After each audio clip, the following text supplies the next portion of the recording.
സെറ്റ്സിലെ നമുക്ക് എക്സാമിന്റെ സ്ഥിരം 1 മാർക്ക് ക്വസ്റ്റ്യൻ പരിശോധിച്ചാലോ. ചോദ്യം ഇങ്ങനെയായിരിക്കും, യൂണിവേഴ്സൽ സെറ്റ് ഇന്റർസെക്ഷൻ എ എന്തായിരിക്കും എന്ന്.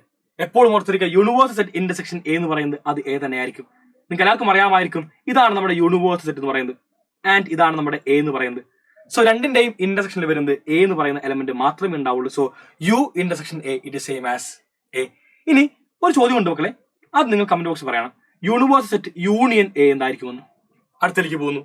എ സബ്സെറ്റ് ഓഫ് ബി ആണെങ്കിൽ എന്താണ് എ യൂണിയൻ ബി? നോക്കിയേ, A subset of B. Subset ആണെങ്കിൽ എപ്പോഴും നിങ്ങൾ വെണ്ടകം വരയ്ക്കേണ്ടത് ഇത്തരത്തിലാണ്. ഇവനാണ് A and subset of B, B ആണ് വലുത്. സോ എ യൂണിയൻ ബി എന്ന് പറയുമ്പോൾ ഇത് മൊത്തം വരും, മറ്റാരുമല്ല, അത് ബി തന്നെയാണ്. X belongs to R. X belongs to R കണ്ട പാടെ തന്നെ അത് ഇന്റർവൽ ആണെന്ന് എല്ലാവർക്കും അറിയാം. So -4 less than x less than or equal to 5. -4 less than, so അവിടെ ഓപ്പൺ വേണം.